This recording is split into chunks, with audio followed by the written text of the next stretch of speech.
সংযুক্ত আরব আমিরাতের খালেজ টাইমসে একটা নিউজ প্রকাশ করেছিল কিছুদিন আগে। সেখানে তারা বলেছিল যে আমিরাতে সবচেয়ে বেশি ভিসা ফ্রড করে আমাদের বাংলাদেশি। তারা একটা পার্সেন্টেজও দিয়েছে। তো তারা একটা জরিপ করেছে, এখানে আমাদের বাংলাদেশি বেশিরভাগই যুক্ত এসব কাজে। তো এখন কিন্তু তারা সেই সকল ব্যক্তিদের বিরুদ্ধে লিগ্যালভাবে অ্যাকশন নিচ্ছে।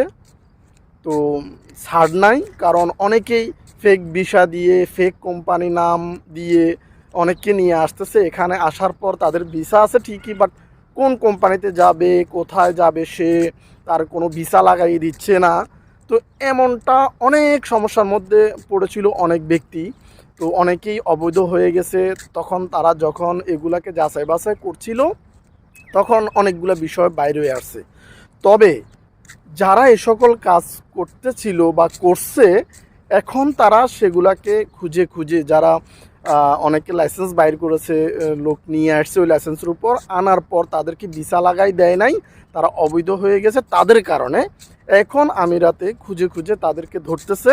তো সাবধান হয়ে যান, যারা এ সকল কাজ কাম করতেছেন আপনারা সাবধান হয়ে যান। আর এসবগুলা করে আমাদের বাংলাদেশের মান সম্মান নষ্ট করবেন না। একে তো আমাদের বাংলাদেশিদের ভিসা বন্ধ, তার উপরে যদি আপনারা আবারও এসব কর্মকাণ্ডগুলো করে থাকেন, যদি আবার ভিসা খুলে আবার করে থাকেন, সেক্ষেত্রে হয়তো বা চিরদিনের জন্য আমিরাতে বাংলাদেশিদের দরজা বন্ধ হয়ে যাবে। এতে করে আমাদের বাংলাদেশের অনেক বেকারত্ব বেড়ে যাবে এবং আমাদের বাংলাদেশ ক্ষতিগ্রস্ত হবে, বাংলাদেশের মান সম্মান চলে যাবে।